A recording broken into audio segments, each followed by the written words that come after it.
Queremos en este día continuar con lo que hemos venido estudiando y hemos estado estudiando acerca de la voluntad de Dios y su interacción con la voluntad o el albedrío que Dios ha dado a su pueblo. Hemos mirado dos aspectos mayormente. El primero en Romanos, en el capítulo 12, y el segundo en Colosenses, en el capítulo 1, versículos 9 y 10. En el primero hemos visto cómo en un momento dado nos ponemos o podemos colocarnos en la voluntad de Dios. En el segundo, hemos visto que no solo es importante conocer la voluntad de Dios, sino que es también muy importante cómo se lleva a cumplimiento, qué se necesita para que eso suceda y podamos tener una plena bendición de estar en la voluntad de Dios en una manera experimental. Quiero en esta mañana ver un aspecto especial. Dios es muy sabio. Me maravilla muchas veces su extrema sabiduría para tratar con los simples y también con los sabios.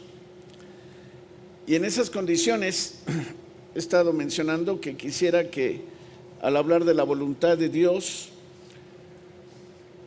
tuviéramos una aplicación práctica, no solo una parte emocional de nosotros excitada para tratar de vivir un nivel especial, espiritual, tampoco no solo una elucubración de ideas o de técnica que realmente no se traducen en ninguna situación práctica, sino que queremos que en la medida de lo posible, por la gracia del Señor para nosotros, podamos ver la voluntad de Dios en su cruce con el albedrío que Él nos ha dado, y cómo esto va a tener efectos en la eternidad, pero también en una manera específica tiene efectos en nuestra vida práctica.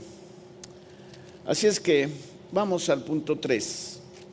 Primera de Tesalonicenses, capítulo 4. Dice la Escritura: resta pues, hermanos, que os roguemos y exhortemos en el Señor Jesús, que de la manera que fuisteis enseñados de nosotros, de cómo os conviene andar y agradar a Dios, así vayáis creciendo. Noten la introducción de Pablo. Él había enseñado a los de Tesalónica dos cosas, está marcando aquí: cómo conviene andar y cómo agradar a Dios. Y un punto más allí es que en eso deberían de crecer. Y entonces Pablo dice: porque ya sabéis qué mandamientos os dimos por el Señor Jesús.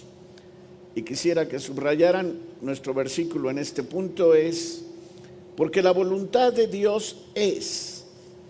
Y aquí vamos a empezar a mirar algunos versículos de la palabra del Señor en que es muy específico, en que Él va a decir sin lugar a dudas cuál es su voluntad.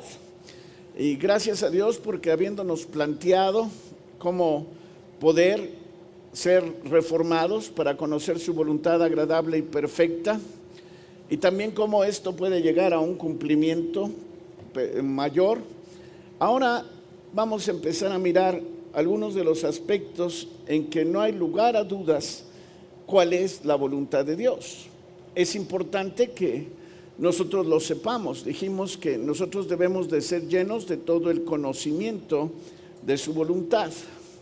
En una manera directa, Pablo dice aquí, la voluntad de Dios es vuestra santificación, que os apartéis de fornicación, que cada uno de vosotros sepa tener su vaso en santificación y honor, no con afecto de concupiscencia como los gentiles que no conocen a Dios, que ninguno oprima ni engañe en nada a su hermano, porque el Señor es vengador de todo esto, como ya os hemos dicho y protestado. Versículo 7, porque no nos ha llamado Dios a inmundicia, sino a santificación. Así que el que menosprecia, no menosprecia a hombres, sino a Dios, el cual también nos dio su Espíritu Santo. La voluntad de Dios, y eso cubre todo el precedente, da un marco para que nosotros tengamos remarcado, claro, especificado de parte de Dios la importancia de lo que Él nos va a decir. La voluntad de Dios no es de cualquier gente, esto no es de un grupo en especial, no es de algún hombre de Dios, ni siquiera de Pablo, sino que es la voluntad de Dios. Ahora, ¿qué cosa es la voluntad de Dios? Vuestra santificación. Y nos estamos encontrando con una de las palabras más importantes de toda la Biblia. No solo es una de las palabras más importantes de toda la Biblia, sino que sin lugar a dudas es una de las doctrinas mayores, más fuertes que nosotros debemos conocer. Cuando nosotros hablamos de una gran salvación, en la verdad número 6, creo que es aquella que está allá, hasta el principio, a la entrada de la iglesia, del lado izquierdo, a mi lado derecho, del lado izquierdo de ustedes, dice específicamente que la gran salvación del Señor va a abarcar 3 partes: justificación, santificación y redención, glorificación. Pero alguna vez a algunos de los grandes teólogos le preguntaron y le dijeron, la palabra santificación, la doctrina de santificación abarca un gran porcentaje de la enseñanza de la Escritura, pero la verdad es que el cristianismo en general tiene ideas muy confusas y muy mezcladas acerca de lo que es santificación. Según el grupo al que uno vaya, la gente tiene su propia versión de santificación. No solo eso, sino que en algunas situaciones, en manera personal, la situación se mezcla con situaciones de intenciones de nuestro pensamiento, de nuestro criterio y también de nuestras emociones. Ahora, eso plantea una circunstancia bastante difícil. Lo que Dios puso en mi corazón específicamente es, vamos a caminar primero en el significado literal, etimológico de la palabra santificación, y luego quizás entremos ya en algunos aspectos de la doctrina desarrollada en una manera plena de la palabra de Dios. Me impresiona mucho cómo en este versículo nosotros vamos a encontrar 2 de los aspectos de santificación que a la gente le producen una situación de confusión, pero 2 aspectos que Dios ha puesto en una manera muy definida, muy clara y muy preciosa. Ahora, ¿cuál es la situación? La Biblia dice, la voluntad de Dios es vuestra santificación, que os apartéis de fornicación. Santificación, hermanos, en un sentido literal, etimológico, tiene 2 significados principales. Número 1 es separar algo o poner algo y destinarlo para un uso especial. Es de un grupo o de una generalidad separar alguna cosa, algún material o alguna persona para que sea utilizado en un propósito específico. Así como en un momento dado en la palabra de Dios notamos cuando se hizo el tabernáculo y cuando se llevó a cabo la construcción del templo, hubo cosas que se pusieron separadas porque tenían un destino especial.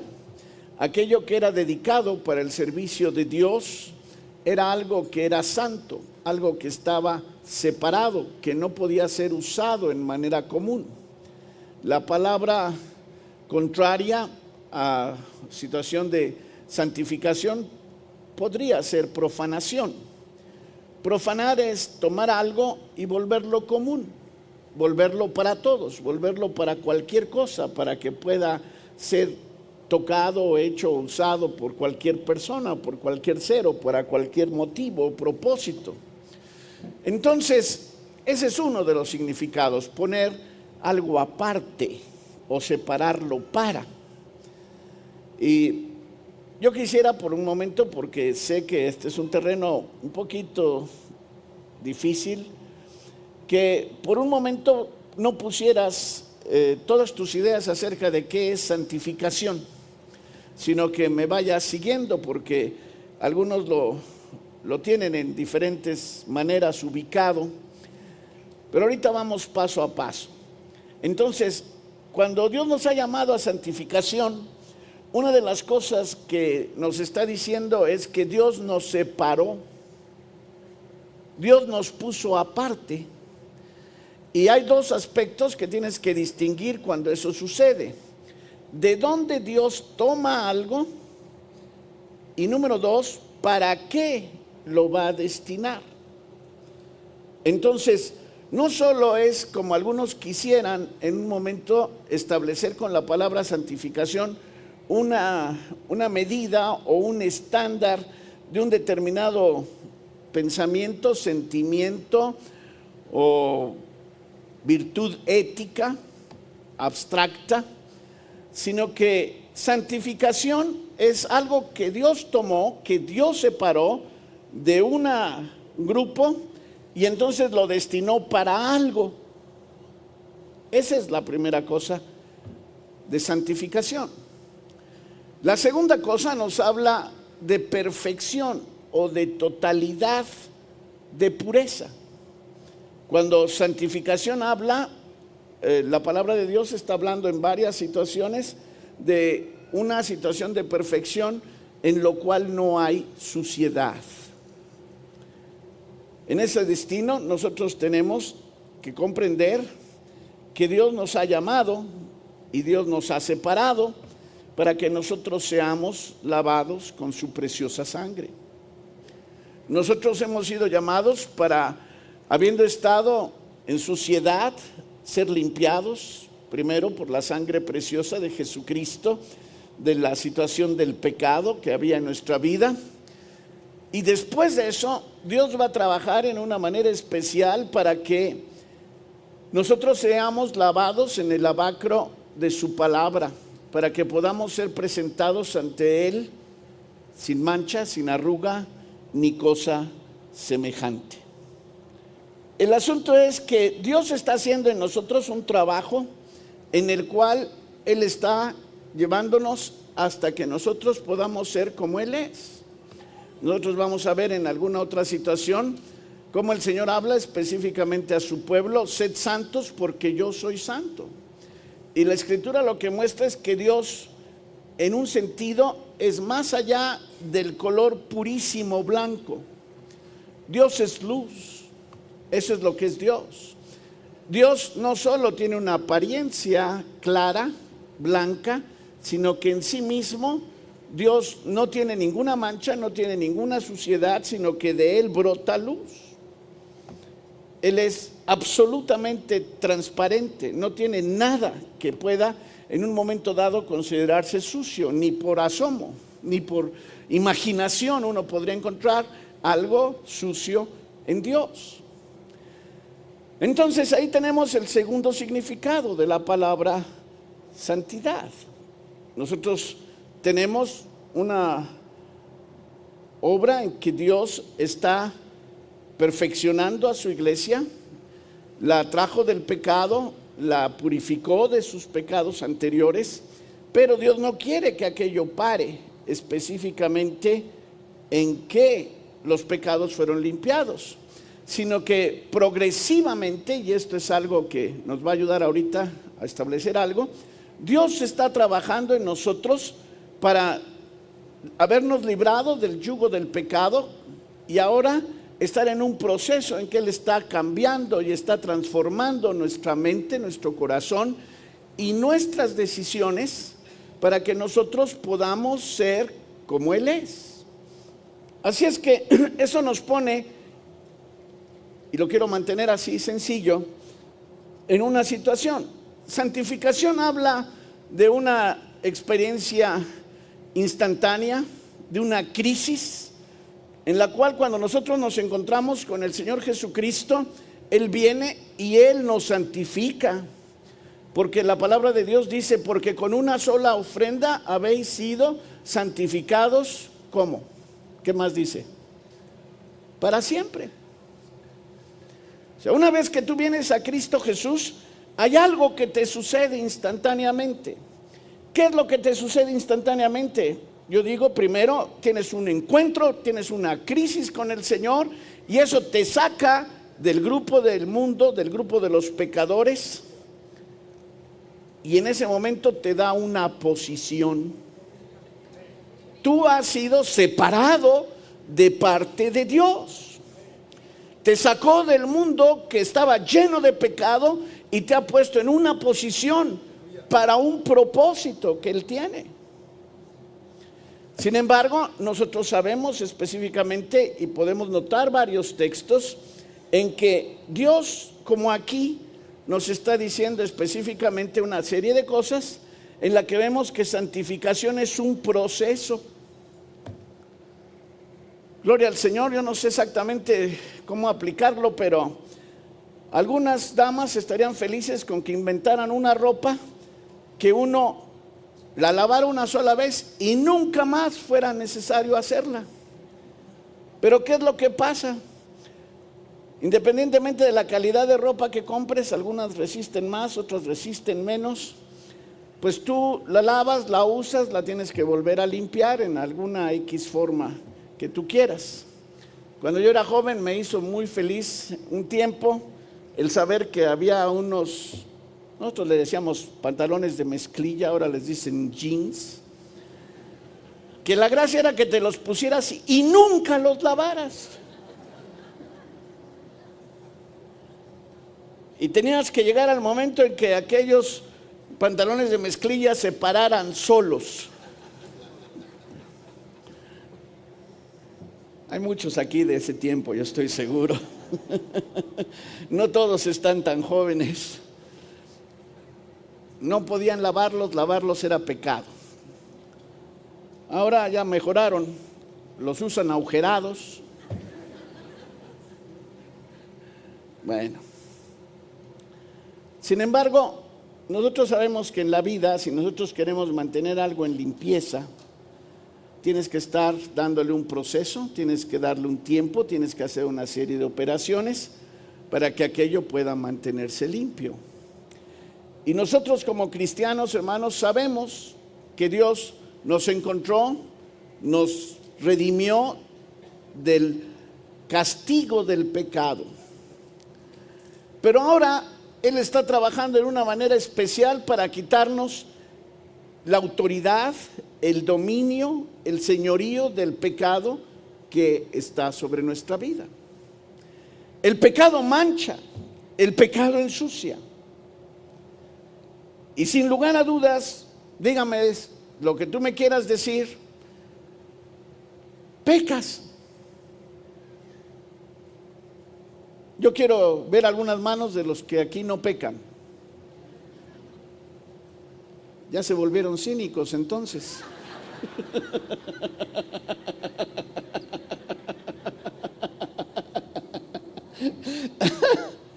Ay, ay, ay. Sí, si dices no es malo y si dices sí es malo, de todas maneras es malo porque yo me quiero reír, gloria al Señor.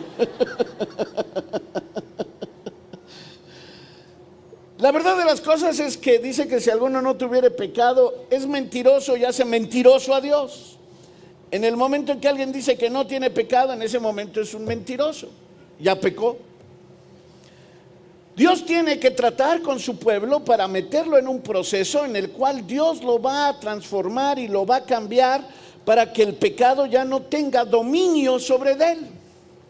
Nosotros debemos más y más continuamente estar delante del Señor sabiendo que la voluntad de Dios es nuestra santificación. Así es que bendito Dios, hay varios aspectos que tocar aquí. El aspecto en que Dios nos separó y el aspecto en que Dios está tratando con nosotros. Nuestro aspecto posicional y nuestro estado o nuestro progreso y desarrollo en nuestra vida espiritual. Son dos aspectos de santificación que nosotros tenemos que cuidar. Y en la voluntad de Dios están los dos aspectos. Ok, de ahí hay una tremenda emoción para una tremenda maravilla que abarca la doctrina de santificación. Pero yo quiero ver aquí, aplicar aquí, en medida práctica, algunas de las cosas que se sienten en el versículo. En una manera dramática, el apóstol dice, porque la voluntad de Dios es vuestra santificación. Y como que ese asunto lo había ya tratado con los de Tesalónica, y entonces dice inmediatamente que os apartéis de fornicación. Y yo digo, bueno, ay caray, hay mucho contraste en lo que está diciendo. Y además está individualizando una de las situaciones que es específica del pecado, que es la fornicación. Lo que dice específicamente que cada uno de vosotros sepa tener su vaso en santificación y honor. Cuando se hizo la revisión 60 de nuestra Biblia en español, se hizo una lista de errores que tiene la revisión 60 en contraste con la revisión 9. Y uno de los versículos más marcados, más señalados, que se hizo mucho ruido con fue este versículo, porque en la revisión 60, si no mal recuerdo, lo que lee es que cada uno sepa tener no su vaso, sino su esposa en santificación y honor. Y los que estaban defendiendo la 9 estaban muy enojados porque decían que el versículo tenía una referencia personal a que uno mismo debería de tener cuidado de uno mismo para estar en santificación y no andar en fornicación. Y que no decía esposa porque el versículo, según los críticos de la revisión 60, estaba poniendo la responsabilidad sobre la esposa, no sobre la persona misma. Y yo no voy a decirles todo lo que dijeron ni todo lo que yo pensé. Nada más que cuando Dios me ha llevado a pensar en esto, me he dado cuenta específica que para mí pueden usarlo indistintamente. Realmente lo que está pasando allí es dependiendo la línea de pensamiento que tú quieras seguir. Ahorita voy a decir por qué. Entonces dice que cada uno de vosotros sepa tener su vaso o su esposa en santificación y honor, no con afecto de concupiscencia, esto es un deseo extremo, como los gentiles que no conocen a Dios. La primera cosa con la que va a marcar que la voluntad de Dios es tu santificación es que te apartes de fornicación. Bueno, la primera cosa que nosotros dijimos en cuanto a santidad y que quiero que tengan atrás en su pensamiento es santificación es un ponernos aparte, es un separarnos para. Y nosotros hemos sido separados para Dios. Y cuando dice aquí la Escritura que os apartéis de fornicación, llegamos a otra palabra que es un poco elusiva, porque fornicación y adulterio son palabras muy cercanas en su significado etimológico. Realmente hay poca distancia, pero cuando uno mira su significado bíblico, uno empieza a notar una diferencia entre las dos. no es su significado etimológico, sino la manera como la palabra de Dios aplica. La palabra de Dios dice en Hebreos: honroso es en todos el matrimonio y el lecho sin mancilla, mas a los adúlteros y a los fornicarios juzgará Dios. Si no mal recuerdo de mis muy lejanas clases de gramática, si fornicación y adulterio fueran lo mismo, eso sería, creo que, un pleonasmo. Y si me preguntan qué es eso, es ese error que les estoy tratando de explicar.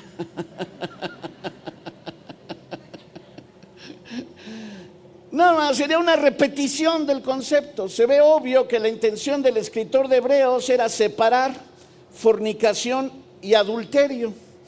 Y si eso lo juntas con otros versículos en la Biblia, te vas a dar cuenta que fornicación es aquello que comete una persona antes de su situación matrimonial, y adulterio es algo que comete alguien que ya está en una posición matrimonial. Entonces, lo que está diciendo aquí Pablo es: la voluntad de Dios es vuestra santificación. Es que Él te ha separado de, y tienes un destino para. Y es en ese para que lo que te está diciendo el apóstol específicamente es: no forniques. En otro de los versículos Pablo específicamente dice: porque quiero presentaros a Cristo como a una virgen pura. La obligación de las mujeres en la Escritura era llegar como vírgenes puras delante del que iba a ser su esposo, sin haber fornicado. Si la mujer llegaba habiendo fornicado, el esposo en el pueblo judío tenía la capacidad o la oportunidad o el derecho de divorciarla en el momento en que se descubría que había fornicado. O inclusive podía darse o entregarse la mujer a muerte. ¿Por qué? Porque ella debería de permanecer en una situación para ser entregada a alguien en una manera específica. Espiritualmente, hermanos, tenemos que darnos cuenta de algo especial. Nosotros hemos sido separados del grupo de pecadores y hemos sido vueltos pueblos de Dios. Hemos sido separados de los gentiles para que nosotros seamos preparados para ser la esposa del Señor Jesucristo. Nosotros no somos como los demás pueblos. Nosotros hemos sido puestos aparte. Hay un texto, para mi gusto, escalofriante en Levítico 20, me parece. En el versículo 24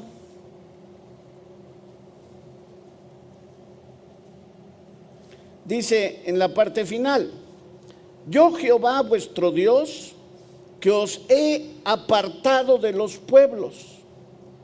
Él está marcando una situación especial para el pueblo de Israel en el versículo 24.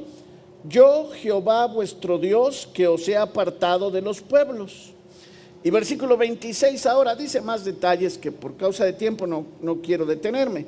Dice versículo 26: habéis pues de serme santos. Lo primero que dice Dios es: yo os he apartado de los pueblos. Y en muchos lugares en el Antiguo Testamento Dios le va a recordar a Israel que él no era como todos los pueblos, que Israel no era como toda la gente, que Dios lo había separado, que Dios lo había apartado, que eran pueblo de Dios. Y dice específicamente: para Dios. Habéis pues de serme santos, porque yo, Jehová, soy santo. Y de ahí va a salir el texto de 1 de Pedro: y os he apartado de los pueblos, noten, y os he apartado de los pueblos para que seáis míos. Gloria al Señor. Dios establece muy claramente qué es lo que Él quería. Él separó a Israel de los pueblos para que fueran de Él. Sin embargo, hay una situación muy tremendamente difícil que el Señor va a reclamar a Israel. Oseas capítulo 4, versículo 6. Mi pueblo fue talado porque le faltó sabiduría. Porque tú desechaste la sabiduría, yo te echaré del sacerdocio. Y pues que olvidaste la ley de tu Dios, también yo me olvidaré de tus hijos. Conforme a su grandeza, si pecaron contra mí, trocaré su honra en afrenta. Comen del pecado de mi pueblo y en su maldad levantan su alma. Tal será el pueblo como el sacerdote, y visitaré sobre él sus caminos y pagaréle conforme a sus obras. Y pongamos más atención porque va a empezar a apretar. Comerán, mas no se hartarán. Noten, fornicarán, mas no se aumentarán, porque dejaron de atender a Jehová. Fornicación y vino y mosto quitan el corazón. Y aquí habla Dios. Mi pueblo a su madero pregunta, eso es la idolatría, y su palo le responde. Eso es hechicería, demonología, cosas de Satanás. Y dice la Escritura, porque espíritu de fornicaciones lo engañó, y subrayen, y fornicaron debajo de sus dioses. Sobre las cabezas de los montes sacrificaron e incensaron sobre los collados, debajo de encinas y álamos y olmos que tuviesen buena sombra. Por tanto, vuestras hijas fornicarán y adulterarán vuestras nueras. Noten ahí la separación que hace la Biblia de la palabra fornicar y la palabra adulterar. Habla de hijas que todavía no están comprometidas fornicando, y habla de mujeres jóvenes casadas que eran las nueras que adulteran. No visitaré sobre vuestras hijas cuando fornicaren y sobre vuestras nueras cuando adulteraren, porque ellos ofrecen con las rameras y con las malas mujeres sacrifican. Por tanto, el pueblo sin entendimiento caerá. Si fornicaste tú, Israel, a lo menos no peque Judá. No entréis en Gilgal, ni subáis a Bet-Aven, ni juréis, vive Jehová. Porque como becerra cerrera se apartó Israel. Apacentarélos ahora, Jehová, dice Jehová, como a carneros en anchura. Noten esto, Efraín es dado a ídolos, déjalo. Su bebida se corrompió, noten esto, fornicaron pertinazmente. Sus príncipes amaron las dádivas, afrenta de ellos. Y ahorita voy a regresar en ese punto. Atóle el viento en sus alas y de sus sacrificios serán avergonzados. Este es un capítulo extremadamente dramático con muchos detalles. Pero yo quisiera subrayar una cosa. ¿Qué es lo que le está reclamando Dios a Israel? Dios le está reclamando a Israel que ellos fornicaron. Y les está reclamando que fornicaron porque ellos se fueron a tener ídolos. O en otras palabras, fueron con otros dioses. Fueron a depender de alguien diferente que de Dios mismo. Entonces, lo que Dios va a decirles específicamente es que eso les va a traer consecuencias, como que quita el corazón. Si tú lo quieres entender eso bíblicamente, quita la vida. La fornicación quita lo que produce la vida, el corazón. Dice, además van a fornicar y no se van a aumentar, van a comer y no se van a hartar. Y luego dice, mi pueblo a su madero pregunta y su palo le responde, porque espíritu de fornicaciones lo engañó y fornicaron debajo de sus dioses. Yo sé que hay gente madura aquí, pero también hay gente que está empezando en los caminos del Señor.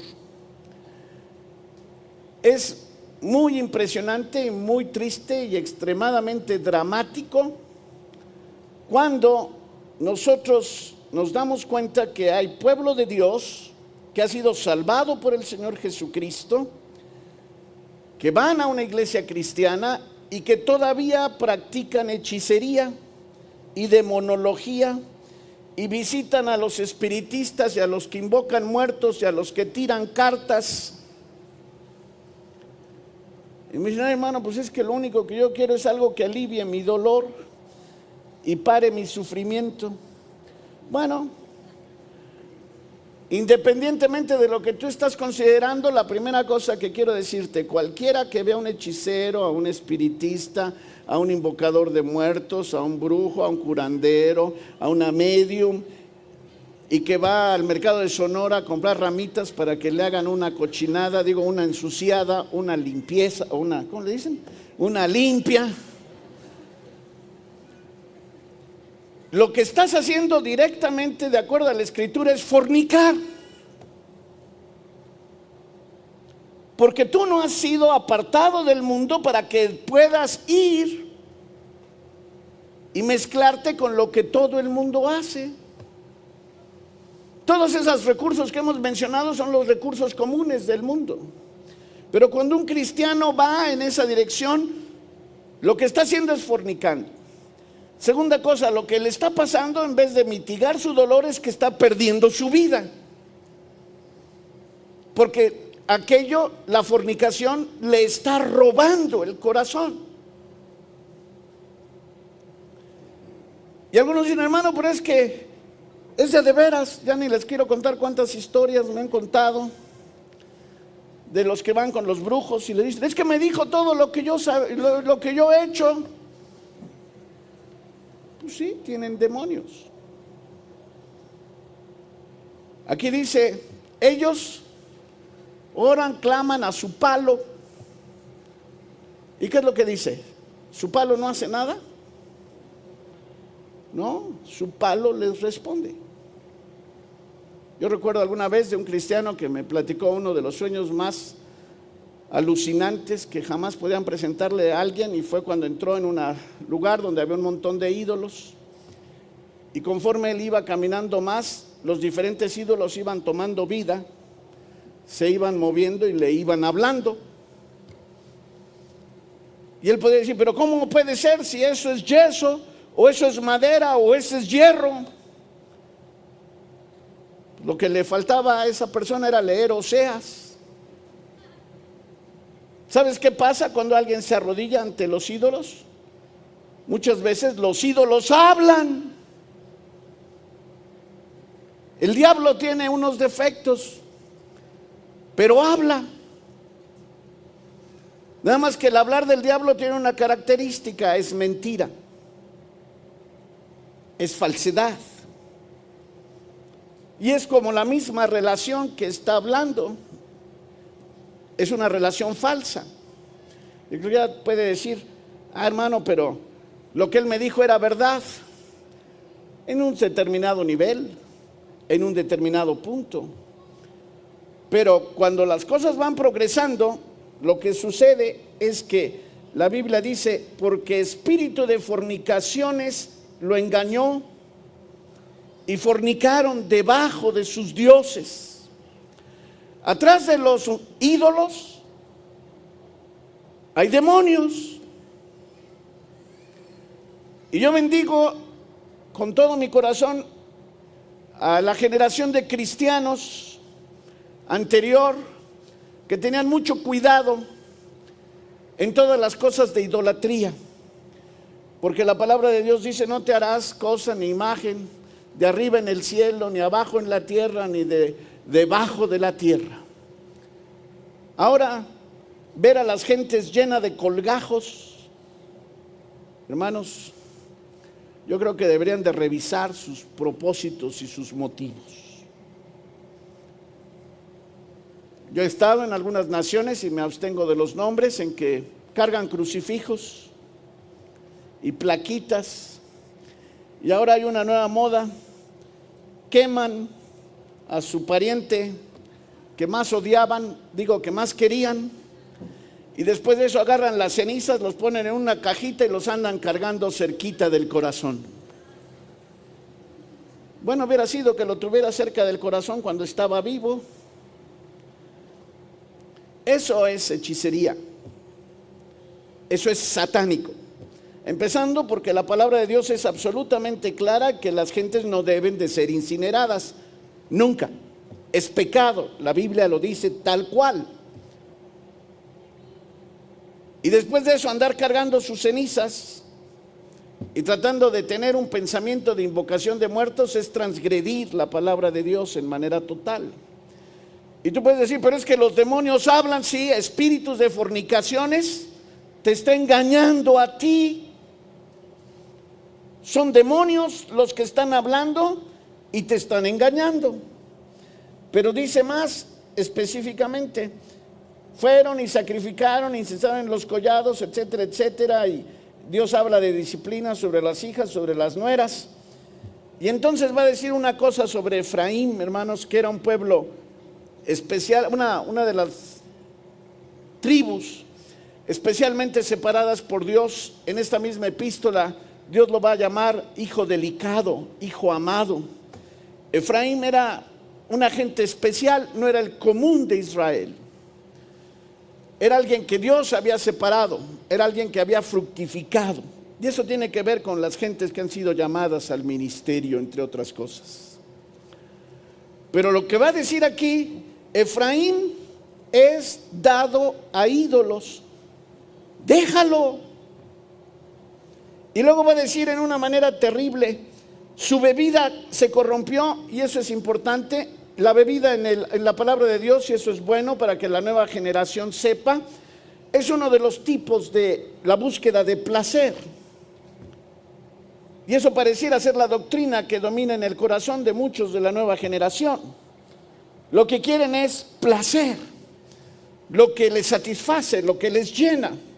Y entonces va a decir, fornicaron pertinazmente, consistentemente, una y otra vez.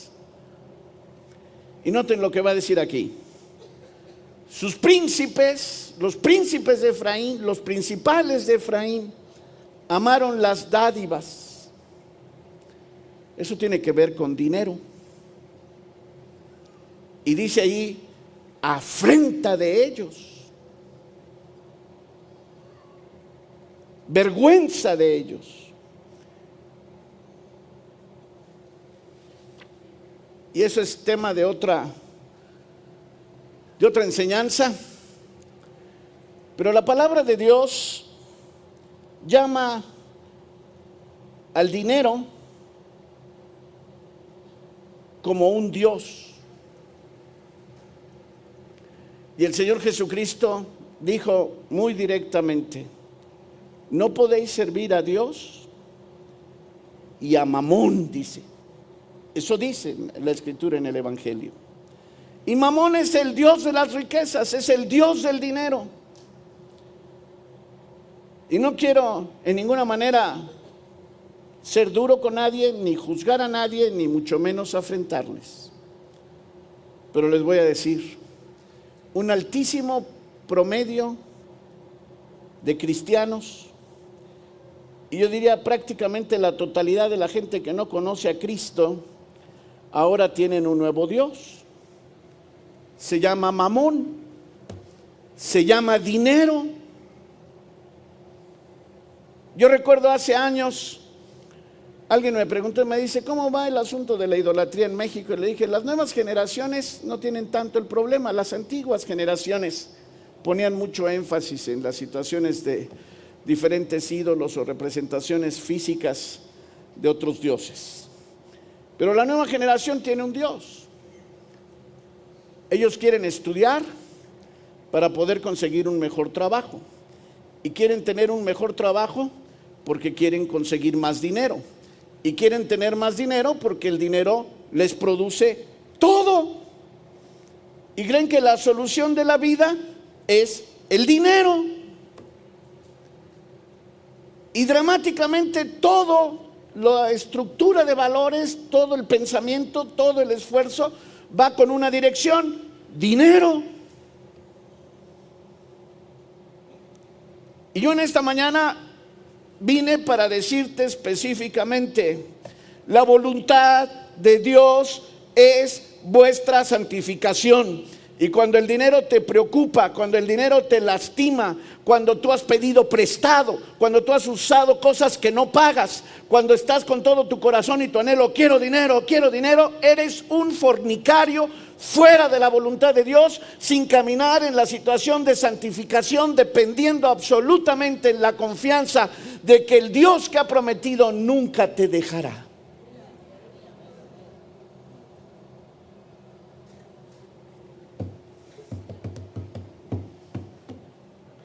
¡Qué terrible!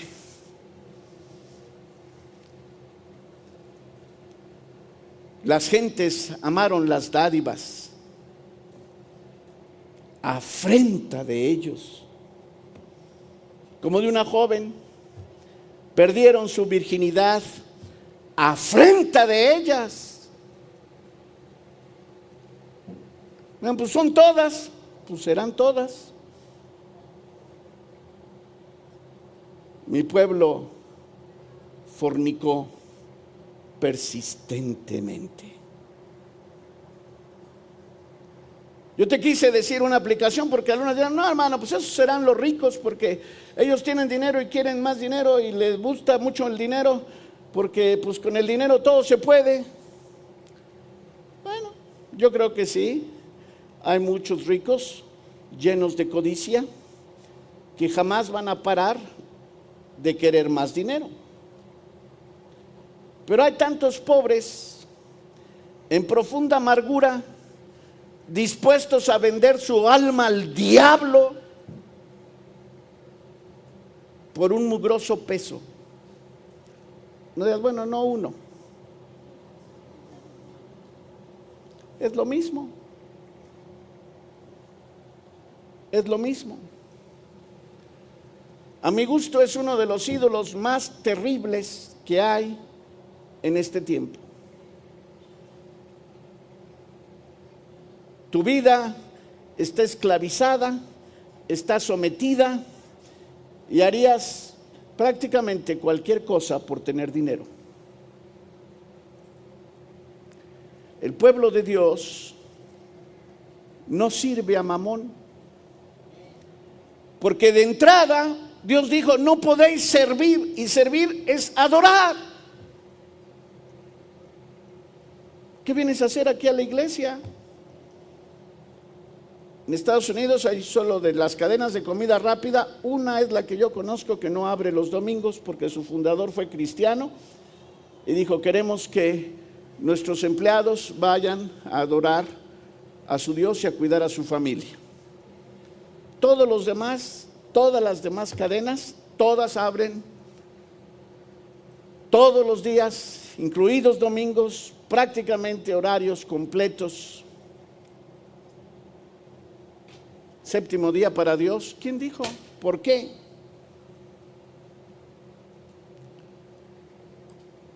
Porque lo importante es el dinero. ¿Por qué hay que hacer dinero? Aquí estás perdiendo el tiempo terriblemente. Deberías de estar trabajando. Deberías de estar cuidando el negocio. Como el judío que se estaba muriendo. Y cuando estaba muriendo dijo, ¿estás aquí, Jacob? Sí, aquí estoy, papá. ¿Y estás aquí, Rebeca? Sí, aquí estoy, etcétera, etcétera. Y dice, aquí están todos, aquí estamos todos, papá. ¿Y quién rayos está cuidando la tienda?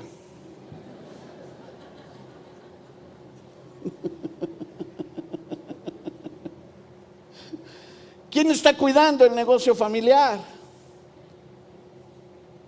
Y la gente en un momento dado me dicen, pastor, pues es que trabajo 2 turnos y a mi esposa no le alcanza y mis hijos piden más.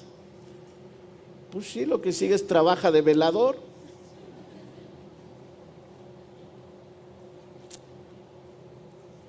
Y a veces es por necesidad y a veces es por deseo. Ahorita vamos a caminar en el versículo específico que estamos leyendo. La voluntad de Dios es vuestra santificación, que os apartéis de fornicación, que cada uno de vosotros sepa tener su vaso. Aquí está hablando de ídolos. ¿Sabes qué es un ídolo? Es un X ser o cosa que está puesto en un templo y que recibe adoración falsificando a un Dios verdadero. Eso es un ídolo. Y desgraciadamente muchos de ustedes tienen ídolos en su corazón. Hay cosas y hay personas que ustedes aman más que lo que aman y respetan y quieren la voluntad de Dios y la comunicación y la relación con Él. Y viven la vida como si lo último que fuera a pasar fuera en esta tierra. He encontrado a muchos en que dicen: ay, hermano, pues es que ya no va a poder hacer el matrimonio, ya no va a poder ser el casorio, ya no va a poder hacer el negocio. Yo ya me puse viejito, ya no puedo llegar. Bueno, ¿y qué? Los cristianos específicamente, hermanos, no venimos a vivir 70, 80 años. Nosotros vamos de paso en esta tierra. Nuestro destino es la eternidad. Pero muchos viven solo con el propósito es que ahora tiene que ser, ahora tiene que pasar. Y por eso sirven a las cosas tridimensionales, por eso sirven al dinero y lo que el dinero da.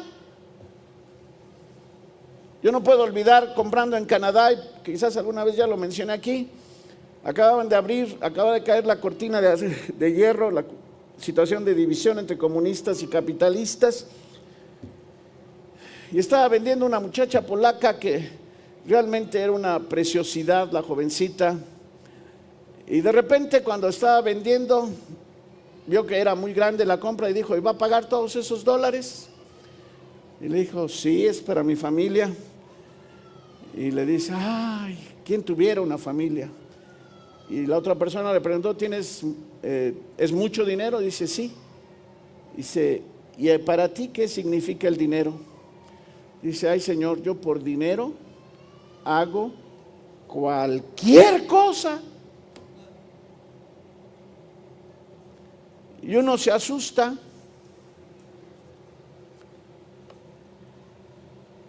Pero yo estoy seguro que muchos de ustedes, por dinero, quién sabe cuál sería el límite.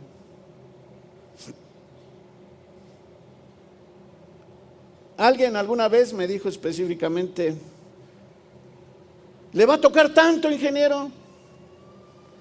Y le dije: disculpe, soy cristiano. Y me dice: pues sea cristiano o no sea cristiano, todo mundo tiene su precio. Y le dije: pues posiblemente, pero a mí todavía no me llega lo que usted me ofrece.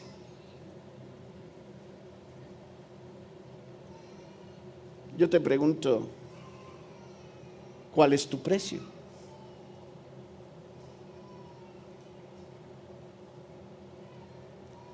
¿Hasta dónde eres cristiano? ¿Hasta dónde sabes que estás separado para únicamente tu Dios?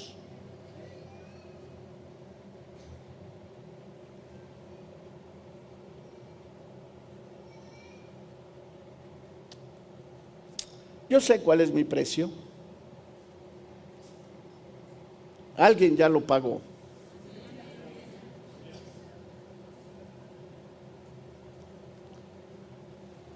La sangre preciosa que Él pagó no fue oro ni fue plata. Así me valoró Él y dio su vida por mí. Entonces, 11:55, válgame. Efraín no es dado a ídolos, déjalo. Su bebida se corrompió, andaban en su placer, esos eran sus deseos. Fornicaron pertinazmente. Alguien me dijo de una jovencita que está en una y otra y otra, y con uno y con otro y con otro y con otro. Y la mamá, con una cara de tristeza, me dijo: ¿será que mi hija está bajo un espíritu de fornicación? Yo le dije: sí, es más que probable. Pero no solo está bajo un espíritu de fornicación, sino que lo que está pasando es que ella no tiene dentro de su corazón temor de Dios. Porque la Biblia dice en Proverbios: por el temor de Dios se apartan los hombres del mal. Ahora, lo interesante para mí, y Yo no sé qué va a pasar con el desorden de las horas que estoy haciendo, pero quiero todavía decirles algunas cositas. Dice el texto: la voluntad de Dios es vuestra santificación. Habéis sido separados y tenéis un destino. Que os apartéis de fornicación. Cualquiera que sea tu ídolo, cualquier cosa que te importa más que Cristo Jesús es tu ídolo y estás fornicando. Cosa, concepto, bien, persona, nadie puede ocupar el lugar que corresponde al esposo en una dama que ha sido separada para casarse con él. Nadie. La fornicación es totalmente contraria a la voluntad de Dios. Y entonces va a decir que cada uno de vosotros sepa tener su vaso en santificación y honor. Que cada persona pueda tener una posición pura de solo pertenecer a una persona, no haber fornicado, ni tampoco adulterar en el futuro. Esto está hablando de la persona en sí misma, pero yo quiero que noten esto. No con afecto de concupiscencia como los gentiles que no conocen a Dios. ¿Qué dice ese versículo? Ese versículo dice que los gentiles tienen deseos. La gente sin Cristo tienen deseos extremos. Y tremendamente por eso dirigen y hacen su vida. Y aquí yo quiero decirte algo. La mayor parte de la gente va a vivir y va a hacer y va a actuar y va a decidir de acuerdo a sus deseos, y ponme atención aquí, y o igual a su voluntad.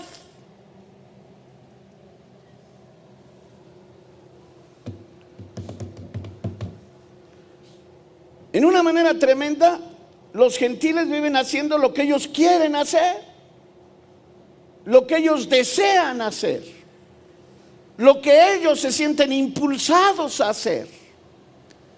Pero dice la Escritura que cada quien tenga su propio vaso en santificación, en separación, puesto aparte para y honor. Si tú sigues a tus deseos, si tú sigues a tus concupiscencias, si tú sigues a lo que tú quieres, escúchame bien, estás en el camino de fornicación.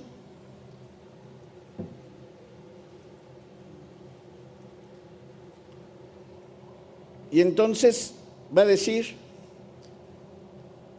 que cada uno de vosotros sepa tener su vaso en santificación y honor, no con afecto de concupiscencia como los gentiles que no conocen a Dios.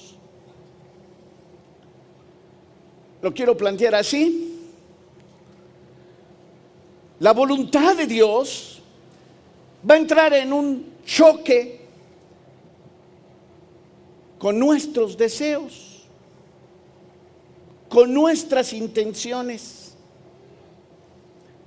Y pueden ser naturales o no. Aquí está planteando una cosa especial. Indudablemente una mujer que llegó a una ciudad, a una edad casadera, es porque tiene todo un proceso de funcionamiento dentro de ella que le da deseos. Pero esos deseos, cuando ha sido puesta en un propósito, los tiene que restringir, los tiene que parar, porque si no, no estaría en santificación ni en honor. Y aquí empezamos a comprender algo del camino de santidad, que yo quiero decirte es súper importante. Quizás lo lleno que veo la iglesia muy pronto va a estar vacía después de que oigan lo que voy a decir. Santificación tiene que ver con algo, con la restricción absoluta, mayor, estricta de nuestras concupiscencias, de nuestros deseos. Y eso tiene que ver en todos los niveles, externos e internos. Robándoles un poquito más de su tiempo, voy a decir así. Dice que cada uno de vosotros sepa tener su esposa. Ahorita quiero ver la otra versión. Su esposa en santificación y honor. Evidentemente, hermanos, toda la palabra de Dios va a establecer que el matrimonio es la relación que hay entre dos seres de diferente sexo. Ahora hay que aclararlo.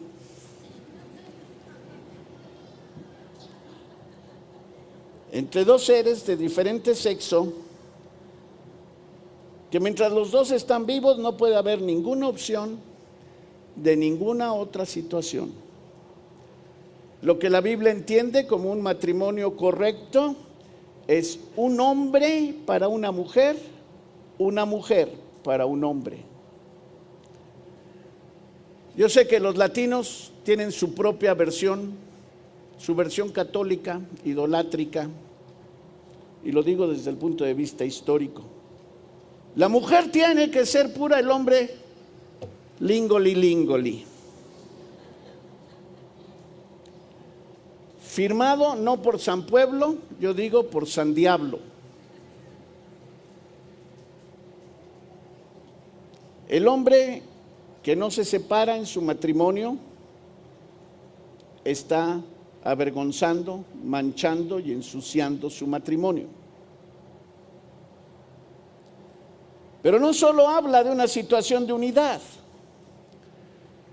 Dice que cada uno sepa tener su propia esposa en santificación y honor, o como dice, perdón. Sí, en santificación y honor. Y dice algo por lo que yo me quise detener aquí. No con pasión de concupiscencia. Y aquí le vamos a subir a la función un poquito la clasificación. Si eres muy tierno, mejor tápate las orejas. Pero como ya es tan común, ya ni pena me da.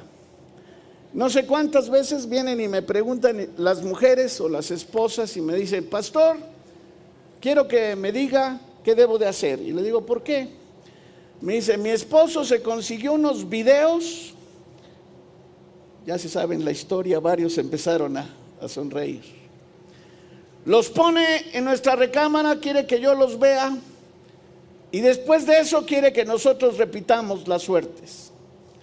Yo me la quedé viendo y le digo: ni que sea cirquera, mija.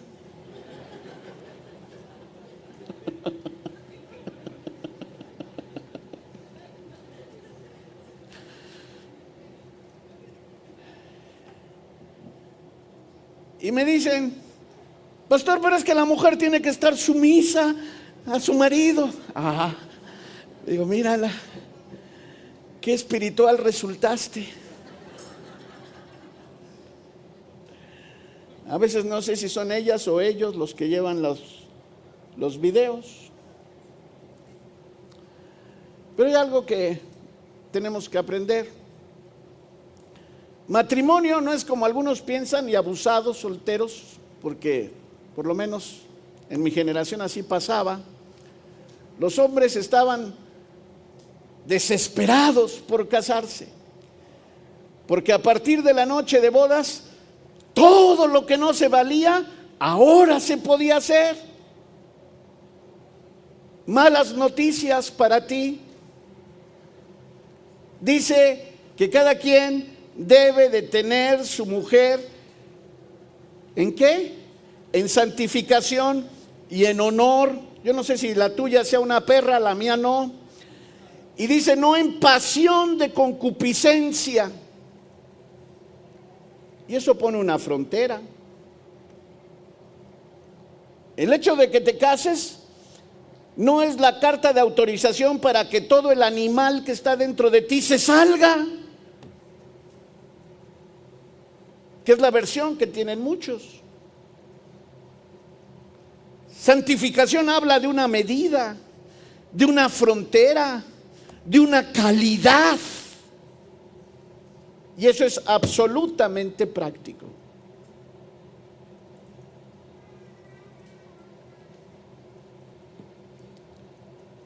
Santidad no es tan abstracto,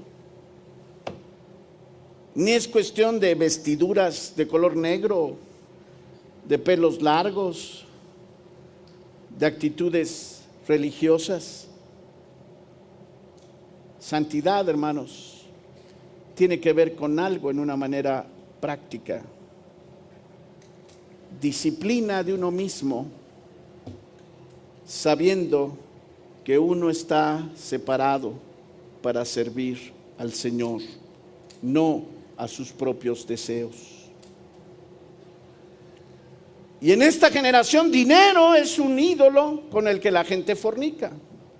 Sexo es otro ídolo con lo que la gente fornica.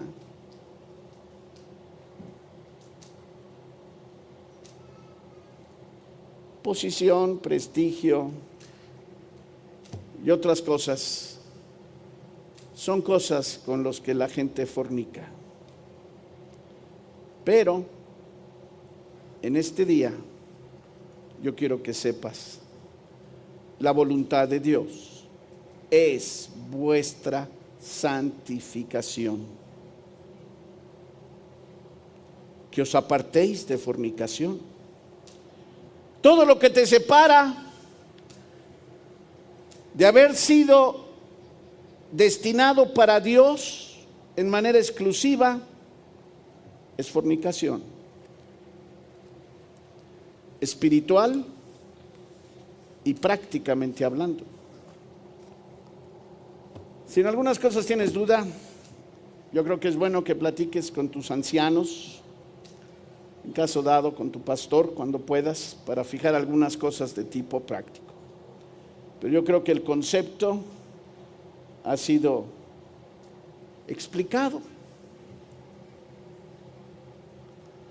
¿Por qué no te vayas todo apachurrado?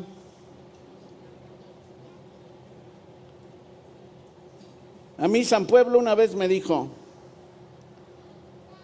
todo lo que nos gusta o es pecado, o engorda, o hace daño.